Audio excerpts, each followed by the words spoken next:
조시 맥도웰이라고 하는 분이 있습니다. 이분은 아주 유명한 설교가이자 저술가이십니다. 이분이 책을 참 많이 썼어요. 115권이나 썼습니다. 엄청나죠?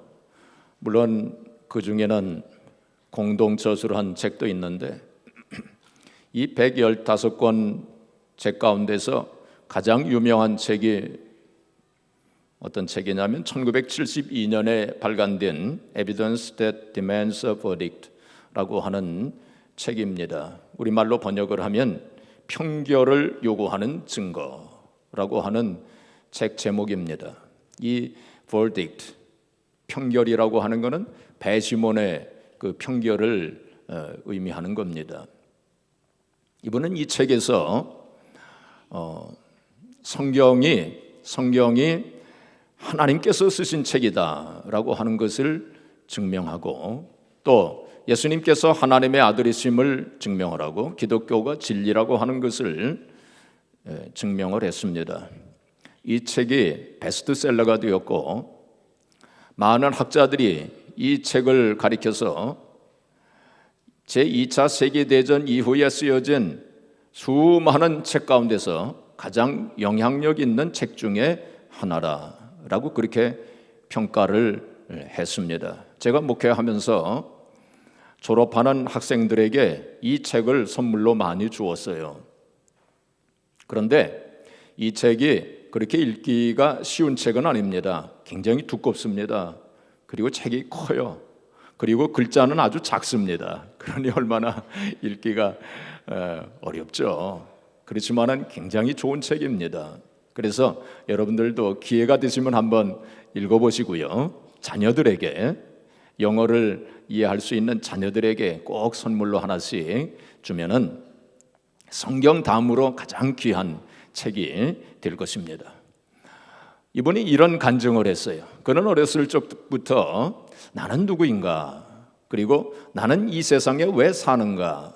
그리고 내가 죽으면 어떻게 되는가? 하는 그런 고민을 많이 하면서 자랐다고 했습니다.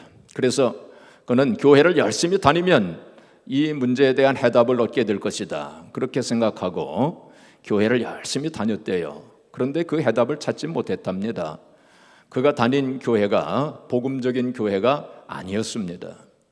그 다음에 또 생각하기를 대학에 들어가면은 이 문제에 대한 해답을 얻게 될 것이다. 그래서 대학교에 들어갔답니다. 그리고 교수님들에게 그 질문을 했대요.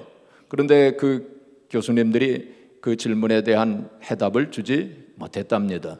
그래서 그는 명성을 얻으면 그 해답에 다가갈 수 있을 것이다. 이런 생각을 하고 학교를 다니면서 학생회장 등으로 여러 가지 활동을 많이 했답니다. 그러나 그 활동하는 가운데 많이 실망을 했대요. 그런데 이 학교 생활을 하는 가운데 일단의 학생들이 있는데 이 학생들은 다른 학생들하고는 좀 다른 생활을 하더래요. 그래서 그 학생들에게 가서 너희들은 왜 다르냐 하고 그렇게 질문했답니다. 너희들을 이렇게 변화시킨 것은 무엇이냐 하고 그렇게 질문을 하니까 이 학생들이 대답하기를 우리는 크리스찬이라고 그렇게 대답을 하더래요. 그래서 그 말을 듣고 비웃었답니다. 이 사람들이 위선자들이구나. 그리고 거짓말하는 사람들이구나. 근데 그렇게 생각을 이제 하니까 그 학생들 가운데 한 사람이 반문을 하더래요. 뭐라고 반문을 하냐면 예수님이 하나님의 아들이 아니시라고 하는 것을 당신이 증명할 수 있느냐고 그런 질문을 하더래요. 꽤 충격을 받았습니다. 그리고 오기가 생겨가지고 내가 증명하리라. 너희들이 믿는 그 예수님 또 너희들이 믿는 성경이 거짓이라고 하는 것을 내가 증명하고야 말겠다. 이런 생각을 하고 그때부터 연구를 하기 시작했답니다. 그래서 여러 역사적인 자료들을 수집하고 또 그 증거들을 수집하는데 미국 전역을 돌아다니면서 그런 증거들을 수집을 했대요. 그리고 유럽에까지 가서 그 역사적인 자료들을 다 수집을 하고 그것을 연구 분석하는 가운데 조금씩 그 마음이 흔들리기 시작을 한 거예요. 그래가지고 그 연구를 하면 할수록 그 마음속에 정말로 성경을 하나님께서 쓰셨다고 하는 사실이 믿어지는 거예요. 그 다음에 예수님이 하나님의 아들이시라고 하는 그 사실이 점차로 믿어지는 거예요. 나중에는 그것이 확신이 되었습니다. 그래서 이 사람이 이 책을 그래서 쓴 거예요.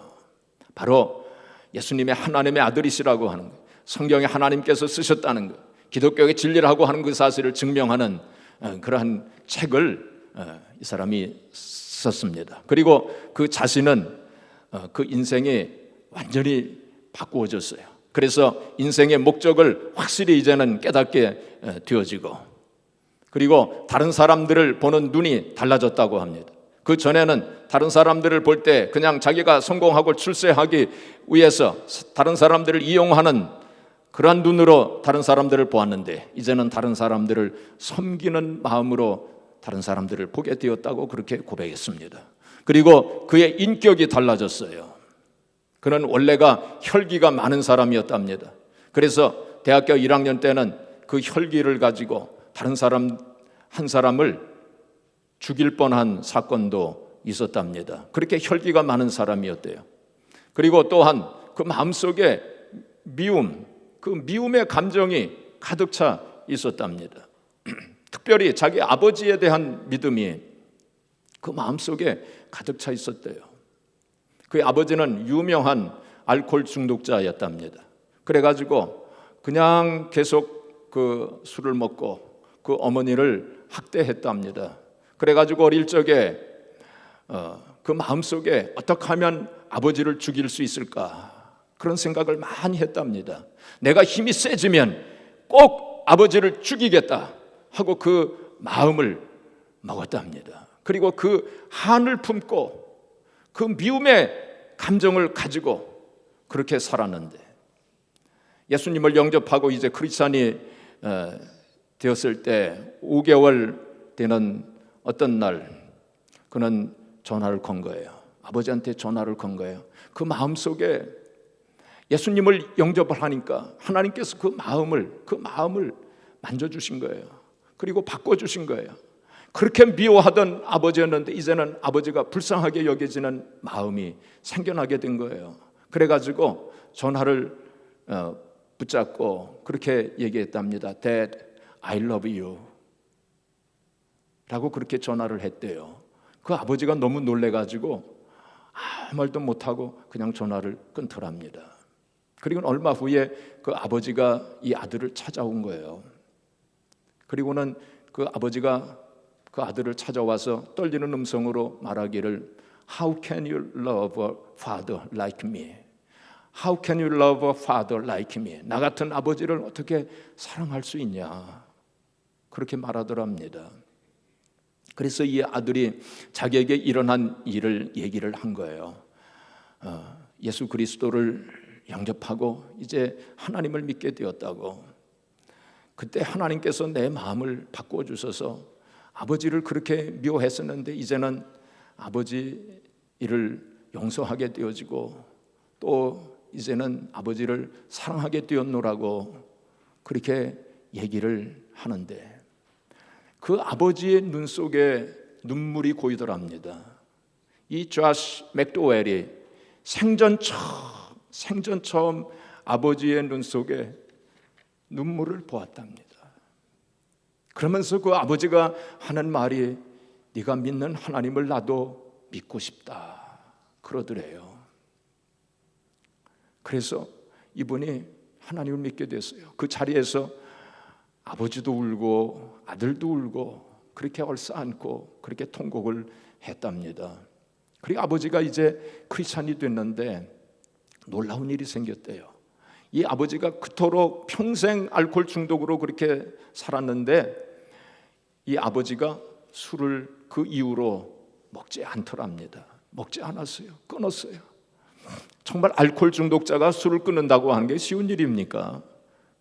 그래서 이분이 술을 끊었어요. 술을 한 번도 입에 대질 않았어요. 그리고 14개월 후에 이제 돌아가셨는데 14개월 동안 전도를 몇 명이나 했냐면 100여 명을 했대요. 놀라운 일입니다. 미국 사람들 잘 전도 안 해요. 근데 14개월 동안에 100명을 전도를 한 거예요. 사랑하는 성도 여러분, 좌수 맥도웰을 변화시킨 것이 무엇일까요? 이 세상의 교육일까요? 이 세상의 사상일까요? 이 세상의 그 어떤 사람일까요? 이 좌수 맥도웰의 그 아버지를 변화시킨 것이 무엇일까요? 이 세상의 교육, 사상, 이 세상의 그 어떤 사람입니까? 아닙니다. 이거는 성령의 역사예요. 할렐루야. 성령의 역사예요. 이게 바로 성령의 열매가 그 사람들에게 맺어진 거예요. 오늘은 바로 이 성령의 열매에 대한 말씀을 같이 생각해 보려고 합니다. 제가 지난 주일날 성령의 은사에 대한 말씀을 드렸죠. 오늘은 그 성령의 열매에 대한 말씀을 같이 생각해 보고자 합니다. 오늘 본문 말씀 갈라디아서 5장 16절부터 24절까지 말씀에는 육체의 열매와 그리고 성령의 열매에 대한 말씀이에요. 먼저 성령의 열매에 대한 말씀이 19절 이하에 있습니다. 음도호, 우술원분, 시분당, 분이투술방. 이게 뭐예요? 제가 중국말을 하는 게 아니라 15가지에 대한 말씀이에요. 음도호, 음행과 더러움과 호색이라고, 성적인 죄, 그것이 육체의 열매라는 것입니다. 또 우술원분, 우상숭배와 술술. 옛날 성경은 술수라고 되어 있는데 지금 성경은 주술이라고 바꾸어졌어요. 우술원분. 그래서 원수 맺는 것과 분쟁과 시분당, 시기와 분냄과 당짓는 것. 분이 투술방. 분은 분열하는 것, 분리함. 옛날 성경에 분리라고 되어 있었어요. 분열하는 것, 이단과 투기와 술 취함과 방탕함과 또한 그와 같은 것들이라. 그 외에 또 많이 있다는 거예요. 육체 열매가 이렇게 많이 있다는 것입니다. 그런데 이 육체 열매는 분명하다고 그랬어요. 옛날 성경에는 현저하다고 그랬어요. 육체 열매가 현저하다, 분명하다. 무슨 뜻입니까? 육체의 열매와 성령의 열매는 너무나도 뚜렷하게 구별된다는 거예요. 비슷한 것이 하나도 없다는 거예요. 그래서 우리가 육체의 열매를 맺고 있는가, 성령의 열매를 맺고 있는가, 그건 분명하게 알 수 있다는 거예요. 자기 자신도 분명하게 알고 있어요. 나 자신의 심령을 살펴볼 때, 내 자신의 생활을 들여다볼 때 내가 지금 육체의 열매를 맺고 있는지 성령의 열매를 맺고 있는지 확실하게 알 수 있다는 거예요. 그건 너무나도 분명하게 다르기 때문에. 그런데 21절에 뭐라고 말씀했습니까? 이 육체의 열매를 맺는 이러한 자들은 하나님의 나라를 유업으로 받을 수 없느니라 그랬어요. 하나님의 나라를 유업으로 받을 수 없다고. 쉽게 말하면 무슨 뜻입니까? 이러한 육체의 열매를 맺는 사람들은 천국에 들어갈 수 없다 라고 분명히 말씀하고 있어요. 우리가 우리 자신들을 되돌아보면서 내가 육체의 열매를 맺고 있다면 철저하게 하나님 앞에 회개해야 돼요. 그래서 육체의 열매를 맺지 않도록 우리가 철저히 회개해야 돼요. 끊어버리면 끊어야 돼요. 되돌아설 것은 되돌아서야 돼요. 자, 그 다음에 성령의 열매가 22절 이하에 성령의 열매, 사랑과 희락과 평과 오래 참음과 자비, 양선, 충성, 온유, 절제 9가지의 성령의 열매가 여기에 있습니다. 그 마지막에 뭐라고 말씀했느냐면 이 같은 것을 금지할 법이 없느니라. 이 같은 것을 금지할 법이 없느니라. 무슨 뜻입니까? 바로 이러한 성령의 열매는 성령으로 충만하게 되어졌을 때에 자동적으로 맺어지게 된다는 거예요. 누구도 이 세상의 그 어떤 세력도 이것을 막을 수가 없다는 것입니다. 우리가 성령으로 충만하게 되어지면은 이러한 성령의 열매를 맺게 되어져 있다.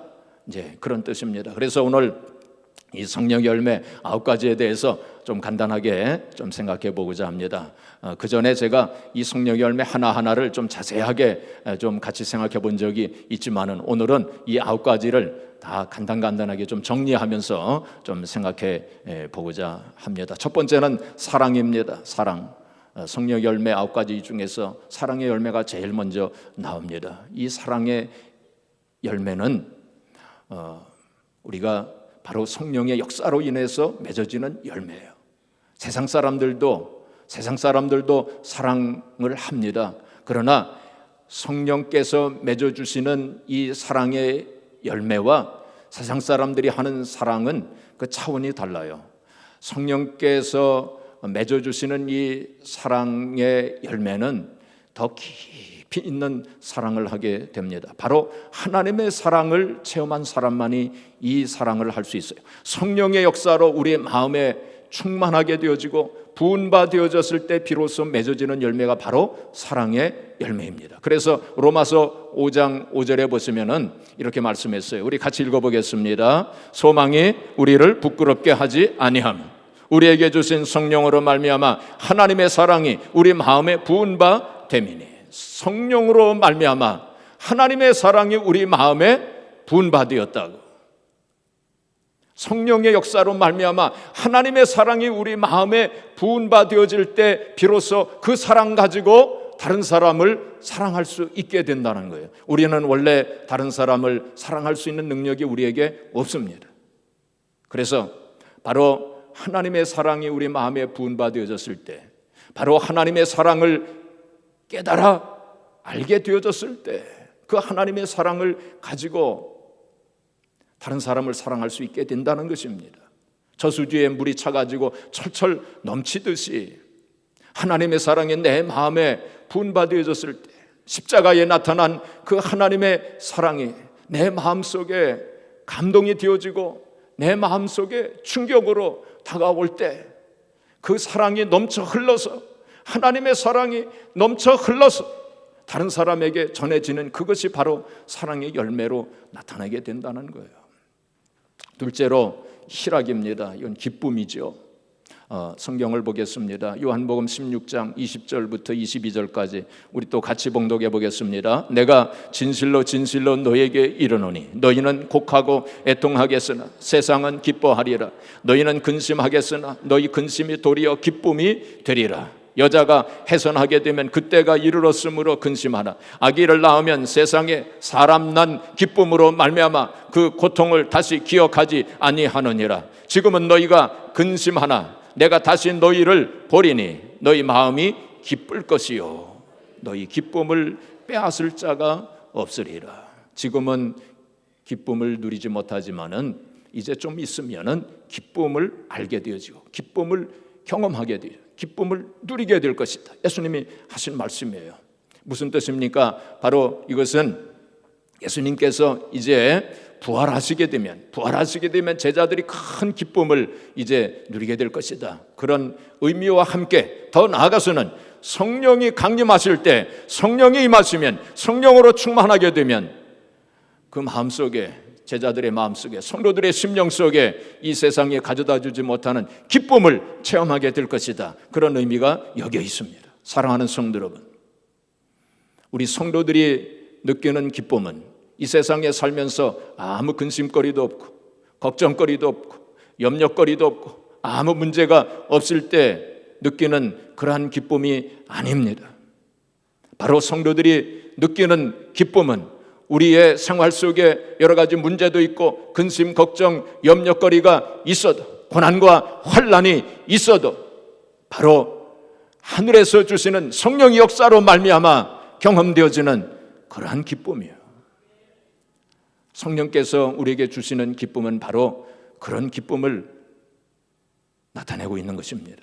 성령께서 우리의 심령 속에 이 세상에 가져다 주지 못하는 위로와 평강을 우리에게 주셔요. 성령께서 우리의 마음속에 다른 사람을 용서할 수 있는 그런 마음을 주십니다. 우리가 다른 사람을 용서할 때 마음속에 기쁨이 오게 되는 거예요. 요셉이 형들을 용서했을 때 요셉이 통곡을 합니다. 그 통곡은 어떤 통곡입니까? 바로 형들에 대한 안타까운 그런 마음도 있었겠지만은 기쁨의 눈물이에요. 우리가 다른 사람을 용서할 때 그때 우리의 마음속에 기쁨이 오게 됩니다. 성령께서 우리의 마음속에 그런 마음을 주세요. 다른 사람들을 용서할 수 있는 마음을 주세요. 좌신 맥도날이 그 아버지를 용서했을 때 얼마나 그 마음에 기쁨이 왔겠습니까? 성령께서 우리의 심령을 만져주시고 또 우리의 마음을 감동시켜 주시기 때문에 그런 역사가 일어나는 거예요. 이러한 기쁨은 세상에 가져다 주지 못하는 기쁨입니다. 예수님께서 요한복음 7장 37절 이하에 보시면 누구든지 목마른 자는 내게로 와서 마시라. 나를 믿는 자는 그 배에서 생수의 강이 흘러나리라. 이는 그를 믿는 자의 받을 성령을 가리켜 하신 말씀이라고 그랬어요. 바로 성령께서 우리의 심령 속에 그 생수의 강이 흘러나도록, 이 생수의 강은 바로 기쁨의 강입니다. 사랑하는 성도 여러분, 여러분들의 심령 속에 이러한 생수의 강, 기쁨의 강이 넘쳐 흐르고 있습니까? 성령으로 충만하게 되어지면 이 기쁨을 누릴 수 있어요. 성령께서 예수 그리스도를 믿게 하시기 때문에, 예수님을 믿기 때문에, 예수님을 통하여 우리가 비록 지금 여러 가지 고난과 환난과 문제가 있지만은 그래도 예수님께서 우리를 선한 길로 인도해 주실 것을 믿기 때문에, 또한 합력하여 선을 이루어 주실 것을 믿기 때문에 우리는 그 기쁨을 빼앗기지 않는 것입니다. 세 번째로 화평입니다. 화평. 마틴 루터는 이렇게 얘기했습니다. 주님과 내가 따로 떨어져 있는 순간에는 모든 일이 나빠진다. 그러나 둘이 하나가 되어 있는 동안은 모든 것이 잘 되고 또 평안을 얻을 수 있다 그랬어요. 우리가 성령 충만할 때 마음의 평강이 임하게 됩니다. 이사야서 57장 21절에 보시면 악인에게는 평강이 없느니라 그렇게 말씀했어요. 악인에게는 평강이 없느니라. 악인에게는 평강이 없어요. 사랑하는 성도 여러분, 여러분들의 심령을 지금 한번 살펴보세요. 잔잔한 평화가 있습니까? 혹시 불안과 두려움, 뭔가 좀 이렇게 불안한 마음이 있습니까? 여러분, 하나님 앞에 온전히 회개할 때, 성령으로 충만하게 되어질 때 잔잔한 평화가 있어요. 그리고 잔잔한 기쁨을 체험하게 됩니다. 그것이 바로 성령의 열매예요. 성령은 회개의 영입니다. 그래서 우리로 하여금 죄를 깨닫게 하시고 또 회개하게 하십니다. 우리가 죄를 온전히 회개했을 때 하나님과의 관계가 회복이 되어지고 하나님과 화평하게 되어집니다. 그럴 때 비로소 우리의 심령 속에 평화가 임해요. 그리고 우리의 마음속에 평화가 임할 때 다른 사람과도 평화로운 관계를 가지게 됩니다. 이걸 바꾸어 말하면 다른 사람하고 자꾸 부딪히고 다른 사람하고 자꾸 다투게 되어지고 다른 사람과 인간관계가 자꾸 문제가 생기고 그렇다면 왜 그럴까요? 그것은 내 마음속에 지금 평화가 없기 때문입니다. 그렇다면 내 마음속에 왜 평화가 없을까요? 그것은 하나님과의 관계 속에서 평화가 깨어졌기 때문입니다. 그래서 나를 돌아봐야 돼요. 그래서 하나님 앞에 회개하지 않은 죄가 없는가? 그걸 살펴봐야 돼요. 그게 해결되어지면 하나님과 화평하게 되어지고 내 마음의 평화가 이루어지고 더 나아가서는 다른 사람들과도 평화가 이루어지게 되는 것입니다. 예수님께서 요한복음 14장 27절에 내가 너희에게 평안을 끼치노니 곧 나의 평안을 너희에게 주노라. 내가 주는 이것은 세상이 주는 것과 같지 아니하니 곧 너희는 근심하지도 말고 두려워하지도 말아라 라고 말씀을 하셨습니다. 네 번째로 오래 참음, 오래 참음에 대한 열매입니다. 오래 참음, 성령으로 충만할 때 오래 참을 수 있게 됩니다. 베드로는 혈기가 많은 사람이었어요. 그래서 겟세마네 동산에서 칼을 가지고 말고의 귀를 떨어뜨린 그러한 사람 아닙니까? 그러나 나중에 성령으로 충만하게 되어졌을 때 오래 참는 그런 사람으로 바꾸어진 것입니다. 사도 요한도 마찬가지예요. 사도 요한도 혈기가 많은 사람이었습니다. 그러나 성령으로 충만하게 되어졌을 때 그는 오래 참는 사람으로 바뀌어졌어요. 그 밤모섬에서 여러 가지 참 고난과 어려움이 많았지만 오래 참으면서 하나님 앞에 기도하는 그러한 하나님의 귀한 그러한 성도가 된 것을 우리가 보게 됩니다. 자, 그 다음에 다섯 번째는 자비입니다. 자비의 열매. 하나님은 자비로우시고 인자가 많으신 하나님이십니다. 그래서 우리가 성령으로 충만할 때 우리의 인격이 인자하게 되어지고 자비의 열매를 맺게 되는 것입니다. 이 자비라고 하는 것은 불쌍한 사람에게 구원의 손길을 내미는 그것입니다. 그런데 많은 사람들이 이렇게 불쌍한 사람, 가난한 사람들을 돕는 그 일에 대해서 자기를 제외시킵니다. 자기를 제외시켜요. 그러면서 생각하기를 그러한 일은 돈 많은 사람이나 하는 거야. 그리고 그런 일은 권세 있는 사람이나 하는 거지 나는 거기에 포함되지 않아 라고 그렇게 생각합니다. 그럴까요? 아닙니다. 우리 모두는 다 이 자비를 베풀면서 가난한 사람, 불쌍한 사람 생각하면서 우리가 살아야 합니다. 그래서 성경에도 보면은 고아 과부를 불쌍히 여기라 하는 말씀이 여러 번 나오는 것을 우리가 보게 됩니다. 잠언서 14장 31절에 보시면 가난한 자를 학대하는 자는 그를 지으신 자를 멸시하는 것이라고 그랬어요. 가난한 자를 학대하고 무시하는 사람은 그를 지은 자, 바로 하나님을 가리킵니다. 하나님을 멸시하는 것이다. 그런 말씀이 있습니다. 그리고 가난한 자를 긍휼히 여기는 자는 하나님을 존경하는 자다. 그렇게 말씀했어요. 우리가 살아있는 동안에 우리가 가진 건 별로 없어도 그래도 우리가 가난한 자를 긍휼히 여기고 불쌍한 자를 긍휼히 여기면서 그렇게 살아야 돼요. 그게 바로 자비의 열매입니다. 그 다음에 양선이라고 했습니다. 영어 단어는 goodness라고 하는 단어를 썼습니다. 이 양선은 착한 행동을 가리킵니다. 그렇기 때문에 자비의 열매와 양선의 열매는 서로 상통하는 열매다라고 그렇게 볼 수 있습니다. 그런데 더 나아가서는 이 양선은 착한 양심, 선한 양심이라고 또 할 수 있습니다. 에레미야 17장 9절에 보시면은 만물보다 심히 거짓되고 부패한 것이 사람의 마음이다 그랬어요. 만물보다 심히 거짓되고 부패한 것이 사람의 마음, 양심입니다. 요즘 사람들의 그 양심이 다 잘못되어져 있어요. 그래서 거짓된 양심, 화인 맞은 양심이라고 말합니다. 왜곡된 양심이라고 말합니다. 양심이 잘못되어져 있어요. 양심이 없는 그런 사람들이 이 세상에 참 많이 있습니다. 그래서 이 선한 양심이 회복이 되어져야 돼요. 그래서 오늘 여기 베드로전서 3장 21절 우리 또 한번 같이 읽어보겠습니다. 물은 예수 그리스도께서 부활하심으로 말미암아 이제 너희를 구원하는 편이 곧 세례라. 이는 육체의 더러운 것을 제하여 버림이 아니요 하나님을 향한 선한 양심의 간군이라. 하나님을 향한 선한 양심의 간군이라.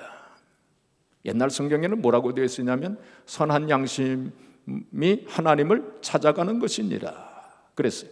선한 양심이 하나님을 찾아가는 것이니라. 그것이 더 좋은 번역인 것 같아요. 선한 양심이 하나님을 찾아가는 것이니라. 우리가 무슨 일을 만나든지 우리가 이 세상 살아가면서 순간순간 하나님을 찾아가는 양심이 되어져야 돼요. 하나님을 찾아가는 양심, 하나님을 찾아가는 양심, 이게 바로 양선이라고 볼 수 있어요. 하나님을 찾아가는 양심은 무엇입니까? 바로 어떤 일이 있든지 간에 하나님의 뜻이 무엇인가 하는 것을 생각하는 거예요.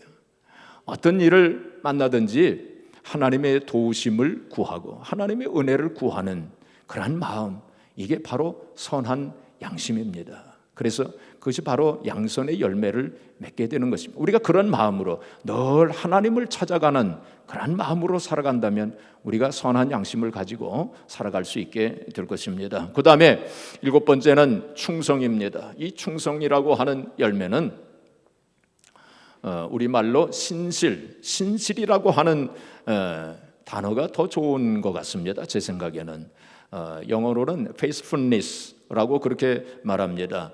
충성스럽다 하는 것은 신실한 사람이다, 믿을 만한 사람이다, 맡길 만한 사람이다. 이 세상에는 믿을 만한 사람들이 있는가 하면 믿을 만한 사람이 못 되는 사람들도 있어요. 어떤 사람들은 일을 맡길 만한 사람이 있는가 하면 일을 맡길 만한 사람이 못 되는 사람들도 있어요. 어떤 사람들에게는 일을 맡기면 좀 안심이 되는데 또 어떤 사람들이 일을 맡기면 안심이 안 되고 불안한 사람들도 있어요. 바로 충성스럽고 신실한 사람들은 일을 맡길 만한 사람이에요. 믿을 만한 사람이에요. 이 신실한 사람들은 어떤 사람들이냐? 변함이 없는 사람이에요. 우리가 일을 하다 보면은 일이 잘 안 될 때도 있고 또 억울한 말을 들을 때도 있어요. 그때에 충성스러운 사람, 신실한 사람 어떤 사람이냐? 그런 말을 듣고서도 또 일이 좀 안 될 때에도 낙심하지 않는 사람입니다. 시험에 들지 않는 사람입니다. 그런데 어떤 사람들은 금방 시험에 드는 사람이 있어요. 누가 무슨 말을 하면 또 금방 시험에 들고 또 삐치고 그런 사람들도 있어요. 그런 사람들은 신실한 사람이라고 볼 수 없습니다. 우리가 어떤 일을 당하든지 또 무슨 말을 듣든지 간에 변함이 없고 흔들림이 없고 시험에 들지 아니하고 그런 사람들이 신실한 사람들이에요. 하나님께서는 바로 그런 사람들을 찾으시는 것입니다. 하나님은 신실하신 하나님이시기 때문에 바로 신실하신 성도들을 찾으시는 거예요. 바로 신실한 성도들을 통해서 하나님께서 당신의 뜻을 이루시는 것입니다. 그래서 바로 우리가 이 충성의 열매를 맺어야 돼요. 그 다음에 8번째가 온유입니다. 온유. 프라우스라고 하는 헬라말 단어를 썼어요. 프라우스라고 하는 것은 어떤 의미냐면은 이 사나운 짐승을 길들였을 때에 그 그리스 사람들이 프라우스 길들여졌다라고 그렇게 말했습니다. 이게 온유라고 하는 것은 바로 프라우스입니다. 길들여지는 것을 말합니다. 자기의 충동이나 혹은 자기의 감정 그대로 행하지 아니하고 그것을 길들이는 거예요. 모세가 얼마나 참 혈기가 많은 사람이었습니까? 그런데 이 미디안 광야에 가가지고 40년 동안 이 양을 키우면서 길들여졌어요. 그래가지고 하나님께서 모세에 대해서 말씀을 하시고 이 세상이 그 어떤 사람보다 온유한 사람이다 하고 그렇게 말씀을 하셨어요. 길들여져야 됩니다. 온유한 자는 복이 있나니 저희가 땅을 기업으로 받을 것이며 주님께서 그렇게 말씀을 하셨습니다. 마지막으로 이제 절제입니다. 절제의 열매. 절제의 열매입니다. 이 절제의 열매는 우리의 본능과 욕망을 다스리는 것을 말합니다. 우리의 본능과 욕망이 우리에게 있어요. 이 본능과 욕망을 잘 다스릴 수 있어야 됩니다. 이 본능과 욕망을 잘 다스리는 것만큼 우리에게 자유가 주어집니다. 또 행복이 주어집니다. 그냥 절제하지 아니하고 내 마음대로 내 생각대로 그냥 살면은 아주 자유로울 것 같죠? 신날 것 같죠? 그런데 그렇지 않다는 것입니다. 내 마음대로 그냥 그렇게 아무렇게나 살게 되면 자유가 제한됩니다. 결국엔 자유가 제한됩니다. 아담과 하와가 에덴 동산에서 절제하지 못했어요. 하나님께서 선악을 알게 하는 나무 열매를 먹지 말라고 그렇게 말씀하셨을 때 절제해야 되는데 절제하지 못하고 보암직하고 먹음직스럽고 지혜스럽게 할 만큼 탐스러운 그 열매를 보고 그걸 먹었습니다. 절제가 무너진 거예요. 결국 어떻게 됐습니까? 에덴 동산에서 쫓겨나게 됐어요. 자유가 제한된 것입니다. 우리가 절제할 때 절제하는 만큼 우리의 삶에 자유가 주어집니다. 그건 진정한 자유입니다. 그리고 행복이 주어지는 거예요. 그래서 절제의 열매가 굉장히 중요합니다. 그래서 이 성령의 열매 9가지 오늘 제가 주마간산식으로 살펴봤습니다. 간단하게 살펴봤는데 이 9가지 열매 우리가 성령 열매를 많이 맺어야 되는데 중요한 것이 하나 있어요. 뭐냐? 바로 이 성령의 열매가 우리가 원한다고 해서 맺어지는 것이 아니라는 사실입니다. 이 성령의 열매가 내가 결심해가지고 오늘부터 내가 성령의 열매를 많이 맺어야지 라고 그렇게 결심한다고 해서 성령의 열매가 맺어지는 것이 아니라는 것입니다. 옛날 사우디아라비아의 어떤 부호가 이 미국에 여행을 왔답니다. 그래서 미국에서 이제 최고급 호텔에 머물게 되었는데 거기 호텔 방에 이렇게 머무는 동안에 보니까 이 샤워 헤드에서 물이 막 쏟아집니다. 이게 틀기만 하면은 샤워 헤드에서 물이 막 쏟아집니다. 너무 신기했습니다. 아마도 그때는 사우디아라비아에 그런 수도 시설이 안 되어져 있던 모양입니다. 너무나도 그냥 틀기만 하면은 물이 확 쏟아지는 거예요. 너무나도 신기했습니다. 그래서 체크아웃하는 날 그 호텔 측에 얘기를 해가지고 저걸 나에게 팔라고 했습니다. 내가 돈을 많이 줄 테니까 저걸 좀 팔으라고. 그래가서 호텔 측에서 이상하게 생각을 했지만은 그걸 팔았대요. 그래가지고 이 사우디아라비아 부호가 집에 가서 친구들을 많이 불러 모았답니다. 내가 신기한 것을 보여줄 테니까 다들 오라고 했답니다. 그러니까 사람들이 많이 모였대요. 그래가지고 이제 그 샤워 헤드 그 스위치를 이제 돌렸답니다. 물이 나왔을까요? 안 나왔을까요? 이게 누가 꾸민 얘기인지 실제로 있었던 건지는 전 모르겠습니다. 우리가 이 성령 열매를 내가 많이 맺으면서 살아야지, 내가 그렇게 결심한다고 해서 안 됩니다.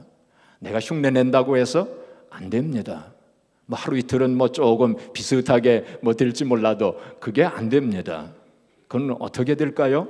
바로 수도 그 꼭지에 수도관이 연결돼 가지고 저수지하고 연결이 됐을 때 비로소 그 물이 나오는 것처럼 성령의 역사, 성령의 근원적인 그 파워야, 그 연결이 되어질 때 비로소 성령의 열매가 맺어지는 줄 믿으시기 바랍니다. 그래서 오늘 본문 말씀에 보면 이런 말씀이 있어요. 너희가 만일 성령의 인도하시는 바가 되면, 성령의 인도하시는 바가 되면 우리가 성령의 열매를 맺게 된다. 성령의 인도하시는 바 무슨 뜻입니까? 바로 성령으로 충만하게 되어질 때 비로소 육체의 열매를 맺지 아니하고 성령의 열매를 맺게 된다고. 스가랴서 4장 6절에 이는 힘으로 되지 아니하고 능으로 되지 아니하고 오직 나의 신으로 나의 영으로 된다고. 성령의 능력으로 된다는 거예요. 사랑하는 성도 여러분, 우리가 이 세상 살아가면서 그 성령의 열매를 많이 맺으시기 바랍니다. 하나님께서는 우리로부터 열매를 찾으셔요. 열매를 찾으십니다. 성령의 열매를 찾으시오. 예수님께서 무화과나무 열매를 보시고 거기에 열매가 없었을 때에 예수님께서 그 무화과나무를 책망하셨습니다. 우리를 통해서 열매를 지금 찾고 계세요. 근데 우리에게 열매가 없으면 주님께서 우리를 책망하실 거예요. 요한복음 15장 8절에 보시면은 너희가 많은 열매를 맺게 되면 내 아버지께서 영광을 받으실 것이요 너희는 내 제자가 되리라, 그 말씀하셨어요. 바로 예수님의 제자라면 우리가 마땅히 이 열매를 맺어야 돼요. 주님께서 지금 우리들을 보시고 우리 아스토리 한인교회를 보시고 열매를 찾고 계십니다. 열매는 두 종류의 열매예요. 중요한 두 가지 열매입니다. 성령의 열매와 전도의 열매입니다. 성령의 열매와 전도의 열매, 그 두 가지 열매를 하나님께서 찾고 계세요. 과연 우리는 지금 육체의 열매를 맺고 있는가, 아니면 성령의 열매를 맺고 있는가, 한번 생각해 보세요. 그래서 우리가 지난번에 제가 말씀드린 거, 우리 아스토리아 한인교회가 유람선 교회가 아니라 구원선 교회가 되자. 또 우리 성도들 한 사람 한 사람이 유람선에 타고 있는 유람객들이 아니라 구원선에 타고 있는 구조대원, 영혼을 구하는 성도들이 되자, 그런 말씀을 드렸는데, 우리가 영혼 구원하는 성도, 영혼 구원하는 교회가 되기 위해서는 어떻게 되어야 됩니까? 바로 성령의 열매를 먼저 맺어야 돼요. 성령의 열매를 맺어야 돼요. 그래야 전도의 열매도 맺어지게 되는 거예요. 이 전도의 열매와 성령의 열매는 밀접히 연관되어져 있어요. 바로 조시 맥도웰 그 아버지가 바로 성령의 열매를 맺었기 때문에 바로 그 짧은 기간 동안에 100명이나 전도한 것 아닙니까? 그래서 바로 우리들 한 사람 한 사람이, 저와 여러분들이 성령의 열매를 많이 맺고, 우리 아스토리 한인교회가 성령의 열매를 많이 맺어서 또한 전도의 열매를 맺어 하나님 앞에 큰 영광 돌려드리는 저와 여러분 아스토리 한인교회가 되어지기를 주님의 이름으로 축복합니다.